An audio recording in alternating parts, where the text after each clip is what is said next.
श्री वाहिगुरु धन गुरु वाहिगुरु।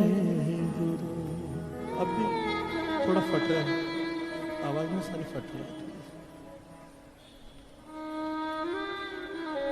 धन गुरु नानक, धन गुरु नानक। श्री वाहिगुरु श्री वाहिगुरु।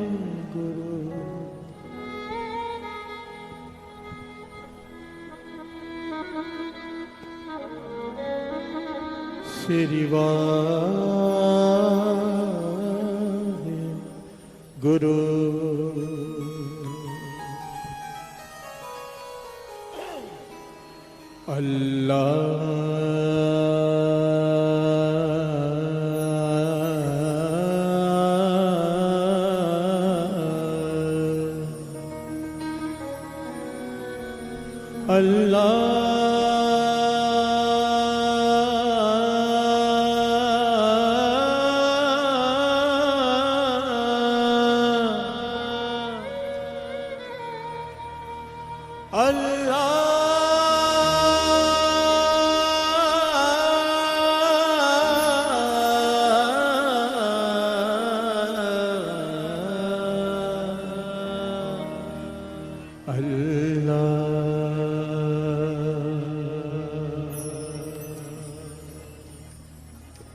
अव्वल अल्लाह अल्लाह अव्वल अल्लाह अल्लाह अव्वल अल्लाह अल्लाह अव्वल अल्लाह। नूर उपाया नूर उपाया नूर उपाया नूर उपाया नूर पाया नूर पाया नूर पाया। कुदरत के सब बंदे अल्लाह अव्वल अल्लाह अल्लाह अव्वल अल्लाह। नूर पाया नूर पाया नूर पाया नूर पाया नूर पाया नूर पाया। कुदरत के सब बंदे अल्लाह अव्वल अल्लाह अल्लाह अव्वल अल्लाह अल्लाह अव्वल अल्लाह अव्वल अल्लाह। इंडिया 50+ रेडियो के सुनने वाले सभी श्रोताओं को पूजा करने का सादर प्रणाम। सत श्री अकाल। अपने इस कार्यक्रम गुरबानी के इस सफ़र में कुछ नए रूहानी विचारों के साथ आपसे रूबरू हूँ, जुड़ती हूँ। ऐसी ही एक साखी से जुड़ती हूँ जो कि दृष्टांत है गुरु नानक देव जी जब अपनी धार्मिक यात्राओं के दौरान बगदाद पहुँचे तो वहाँ पर वह अपनी नूरी बाणी पढ़ रहे थे और वहाँ पे उपस्थित कुछ इस्लाम के अनुयायियों ने जब उन्हें उस नूरी बाणी को पढ़ के देखा तो उन्हें बुरा भला कहना शुरू कर दिया और कुछ पत्थर भी उनको मारे और फिर पकड़कर वहाँ के पीर जो कि दस्तगीर था उसके पास ले गए और उस पीर ने गुरु नानक देव जी से कहा, ए फकीर, तुझे पता नहीं कि इस्लाम में गाना बजाना वर्जित है। तो गुरु नानक देव जी ने बड़ी शांति से और प्रेम से जवाब दिया कि दुनिया के संगीतों साजों में अच्छा बुरा हो सकता है, किंतु जो हम गाते हैं वह तो अल्लाह का गीत है और मालिक के प्रेम का गीत है। मैं अल्लाह का गीत गाता हूँ और मालिक के प्रेम का गीत गाता हूँ। यह गीत नहीं है, यह बंदगी है, उससे बात करने का तरीका है। उस मालिक से मुझे इश्क है और मैं उसे इश्क में इसी तरह से याद करूँ। दस्तगीर नाम का यह पीर भी बहुत पहुंचा हुआ था और काफी समय से किसी एक ऐसे संत पुरुष की तलाश में था जो उसके सवालों के जवाब दे सके, जिसका रोम रोम अल्लाह की बंदगी से जुड़ा हो। उसको लगा शायद यही वो महापुरुष हैं जिसकी मुझे तलाश है, पर उन्हें पीर मुर्शिद मानने से पहले उसने श्री गुरु नानक देव जी की परख करनी चाहिए और अपने मन के भीतर उपजे 3 सवाल पूछे जो उसने पहले भी कई पीर पैगंबरों से पूछे थे, पर किसी से सही जवाब ना मिल पाया। वह अभी भी दुविधा में था। उसने गुरु नानक देव जी से कहा, मैं आपसे इन सब के कटु व्यवहार के लिए क्षमा मांगता हूँ, पर मैं आपको तभी सच्चा फकीर मानूंगा जब आप मेरे 3 सवालों के सही जवाब देंगे, और अगर आप मुझे सही जवाब नहीं दे पाए तो मैं आपको सजा भी दूंगा।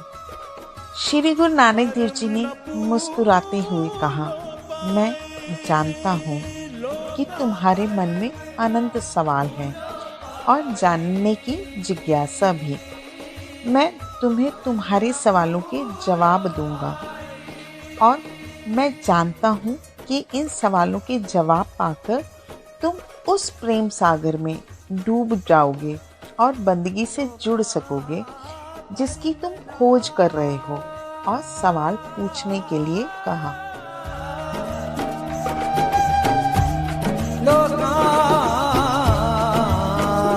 परम ना भूलो पाए। सरे गा मा पा दा नि नि नि नि नि नि दा पा मा पा दा नि नि नि नि दा पा मा पा दा दा दा पा मा पा पा पा मा गा रे गा मा पा दा नि नि दा पा मा पा गा मा दा दा दा पा मा पा गा मा रे गा मा पा मा गा मा गा रे गा गा रे गा रे लोका परम ना भूलो भाई,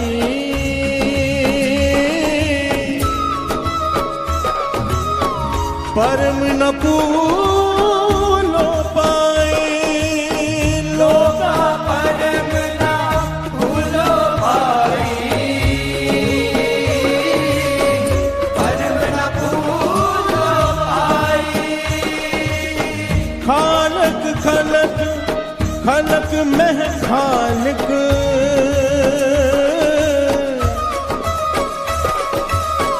पूर रहो सर्वताई। खालक खलक खलक में खालक, पूरे सर्वदाई। नूर उपाया, नूर उपाया,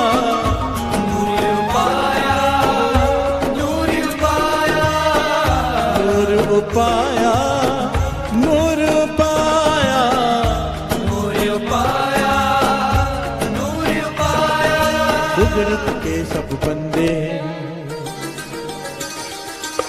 अल्लाह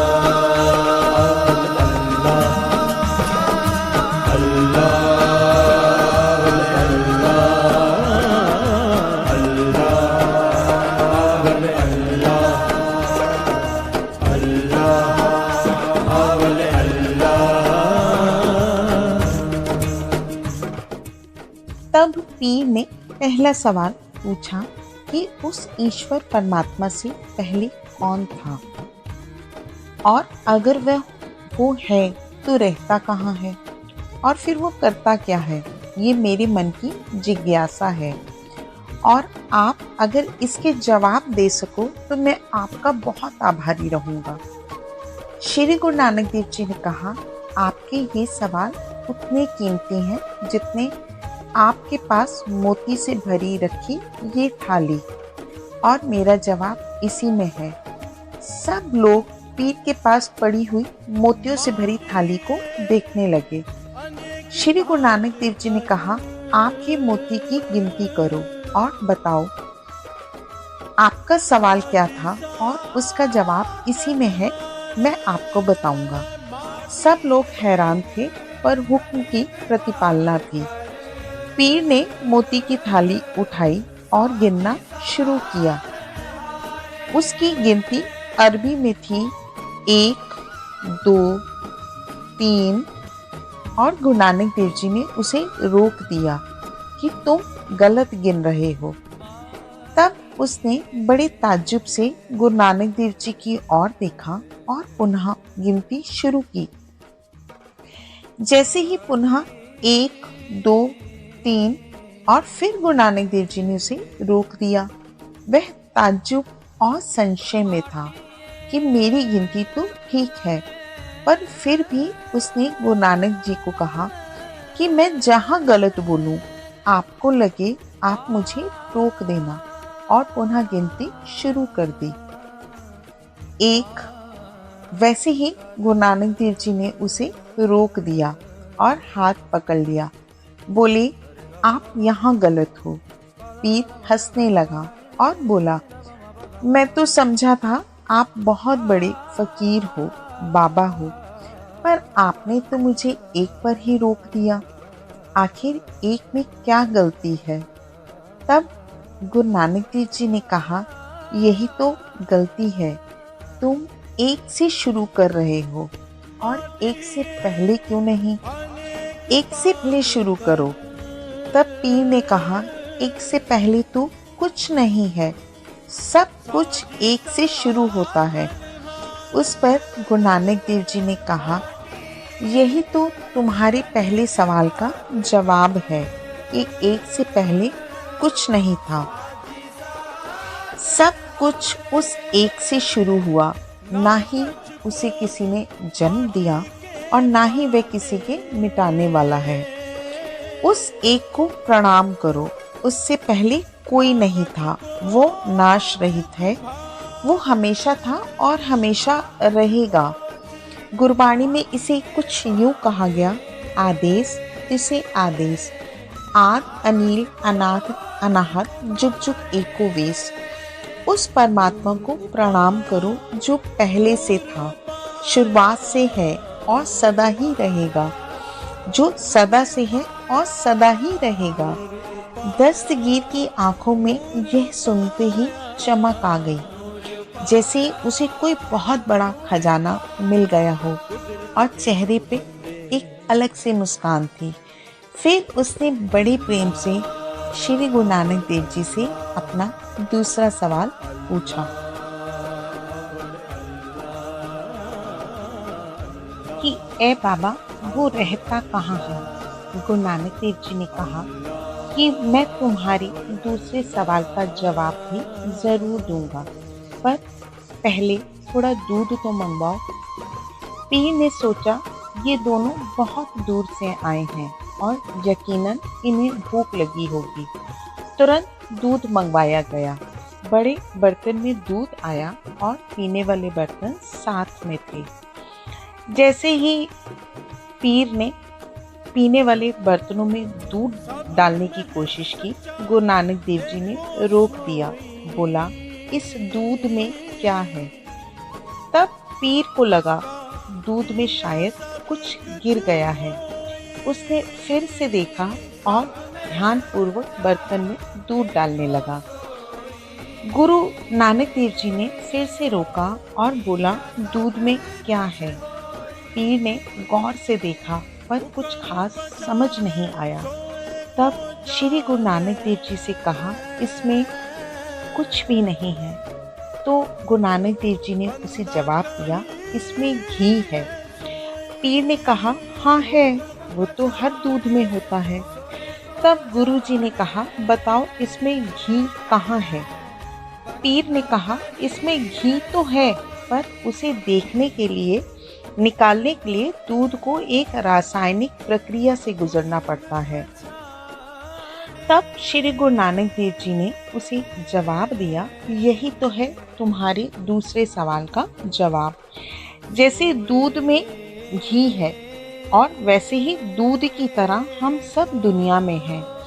दूध में घी को निकालने के लिए जैसे अनेक प्रक्रियाओं से गुजरना पड़ता है, उसी प्रकार हम जीवों को ईश्वर की प्राप्ति के लिए गुरु का सहारा लेकर अनेक भीतरी प्रक्रियाओं से गुजरना पड़ता है ताकि वह अंदर के अनहद को पा सके। गुरबाणी में इसे इस तरह फरमाया है सगल बनस्पत मह बसंतर, सगल दूध में घिया, ऊंच नीच मह जोत समानी, घटकट माधो जिया।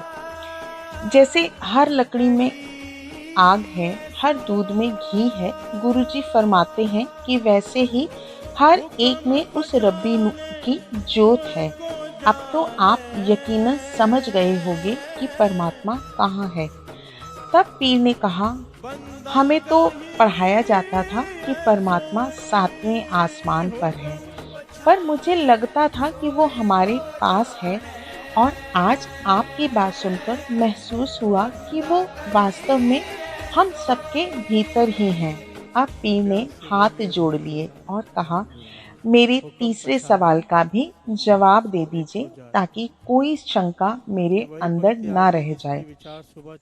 और सवाल था कि वह परमात्मा करता क्या है। धन गुरु नानक, सारे बोलिए धन गुरु नानक। हुक्म पछाने सो एको जाने, बंदा कहिए सुनिए।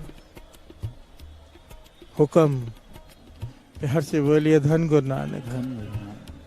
जिसने हुक्म माना उसने पाया। सुबह विचार ये चल रही थी।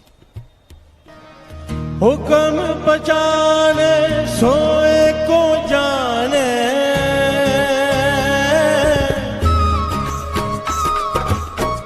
बंदा कहीं सोए। हुक्म पछाने सोए को जाने, बंदा कहीं सोई। नूर पाया, नूर पाया, नूर पाया, नूर पाया। हुक्म के सब बंदे अल्लाह बल अल्लाह, अल्लाह बल अल्लाह, अल्लाह बल अल्लाह, अल्लाह बल अल्लाह। और सवाल था कि वह परमात्मा करता क्या है। तब गुरुजी ने कहा इसके लिए तुम्हें मेरी और मुझे तुम्हारी जगह पर आना पड़ेगा ताकि तुम्हें सवाल की अच्छी तरह समझ आ सके।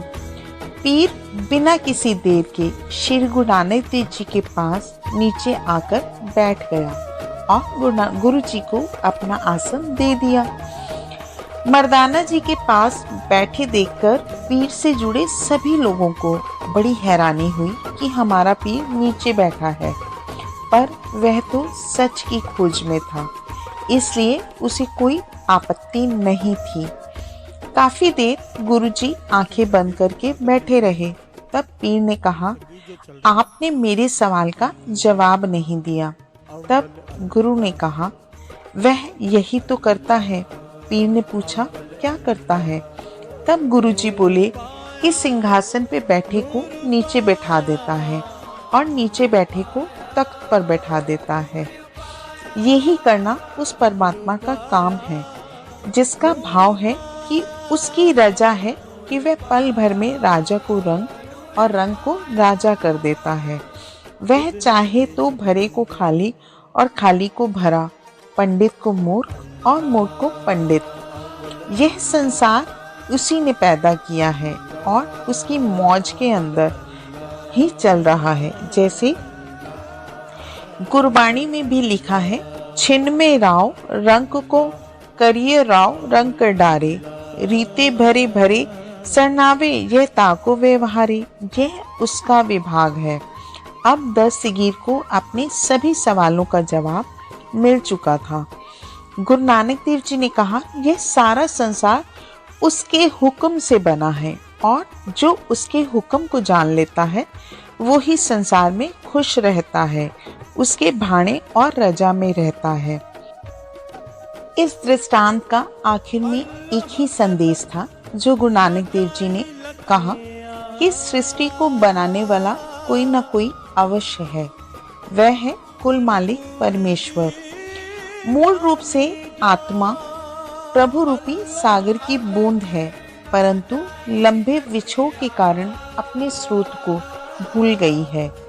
यही इसके सब दुखों और विपदाओं का कारण है, जिसका अंत तभी हो सकता है जब यह बूंद पुनः सागर में मिल जाए। वह कुल मालिक परमेश्वर हमारे अंदर है और केवल मनुष्य शरीर में ही उसको पाया जा सकता है। मनुष्य शरीर में भी केवल आँखों से ऊपर के भाग में ही यह शक्ति विराजमान है और उसकी हमें वही खोज करनी है, किंतु बिना किसी पूर्ण महात्मा की सहायता के किसी को भी प्रभु की प्राप्ति नहीं हो सकती। संत प्रभु प्राप्ति के लिए सुरत शब्द योग का मार्ग बतलाते हैं, जिसमें सुरत को शरीर से समेटकर तीसरे तिल पर एकाग्र करके अंतर में शब्द धुन के साथ जोड़ा जाता है। संत कहते हैं, संसार में रहो पर संसार के ही ना बन जाओ। जगत और इसकी वस्तुएं नाशवान हैं, केवल प्रभु ही सत्य और अविनाशी है। वह अनादि है। अंत में प्रवेश करके सुरत को शब्द से जोड़कर उस प्रभु से समा जाओ और 84 के चक्रों से सदा के लिए मुक्त हो जाओ। इस संदेश के साथ गुरु नानक देव जी ने पूरे ब्रह्मांड में, पूरे सृष्टि में लोगों को सिख समुदाय, सिख मत से जोड़ा और अपने रूहानी उपदेशों से मानव कल्याण के लिए बहुत सारे संदेश छोड़े, जिसमें से एक दृष्टांत से हम अभी जुड़े थे। राम जपो जी ऐसे, राम जपो जी ऐसे ऐसे, राम जपो जी ऐसे ऐसे, राम जपो जी ऐसे ऐसे।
सभी संत महात्मा एवं धर्म ग्रंथ सच्चे पूर्ण गुरु की खोज करने को कहते हैं।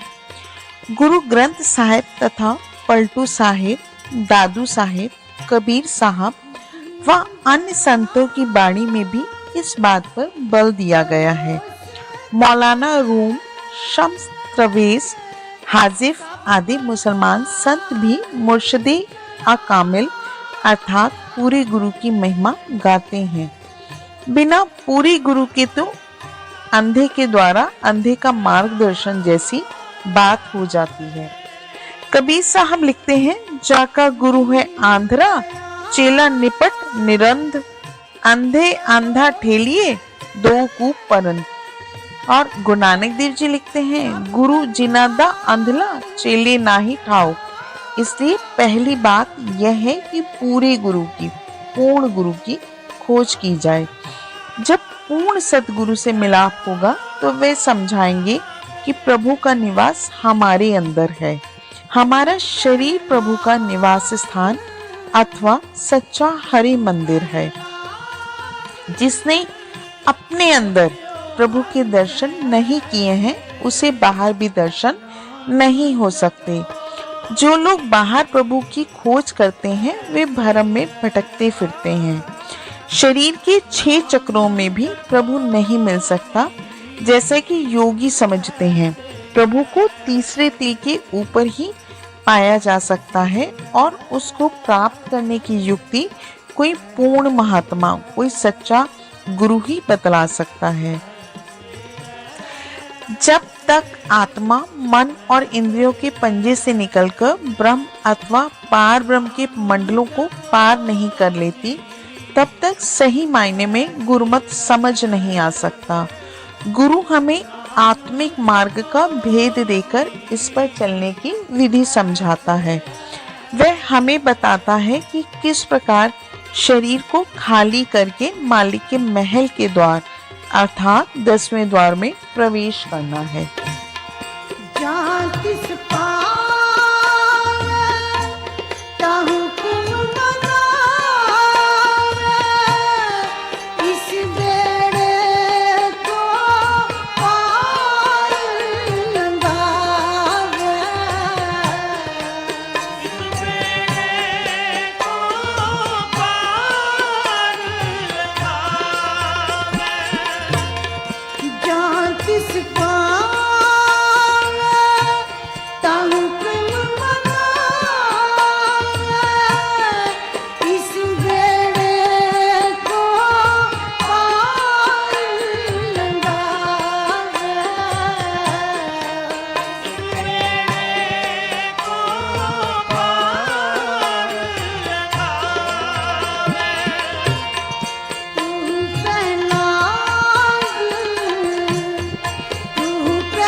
गुरुमत का मार्ग अनोखा प्रेम का मार्ग है।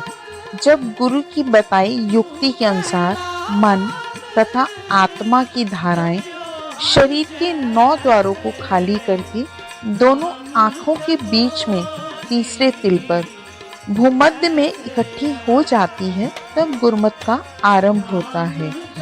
यही हमारे अंदर परमेश्वर के निवास स्थान का द्वार है, जिसके बारे में हजरत ईसा ने कहा था कि द्वार खटखटाओ और वह तुम्हारे लिए खोला जाएगा।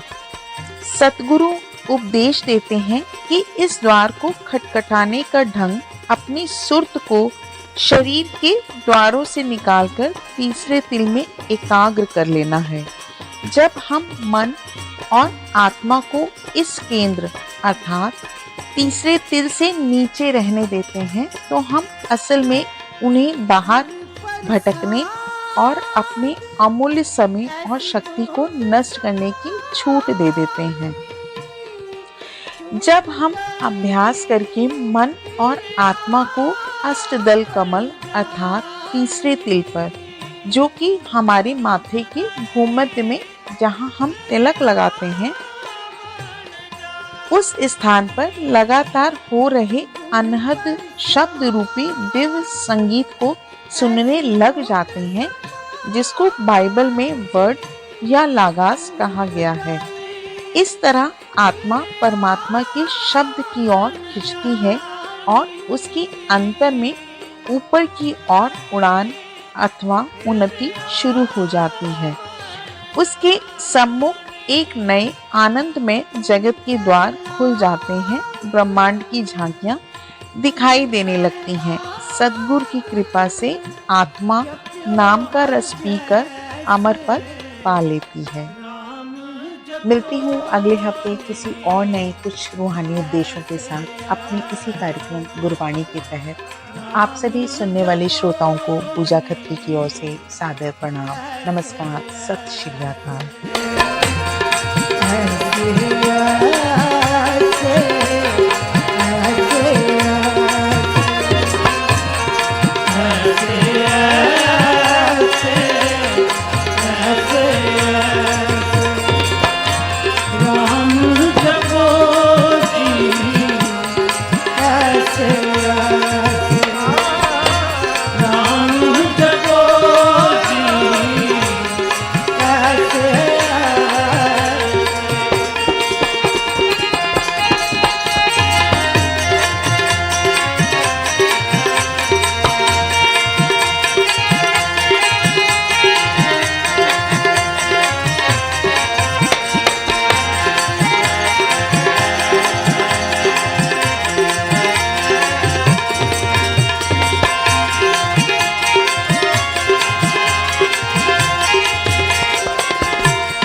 हर जय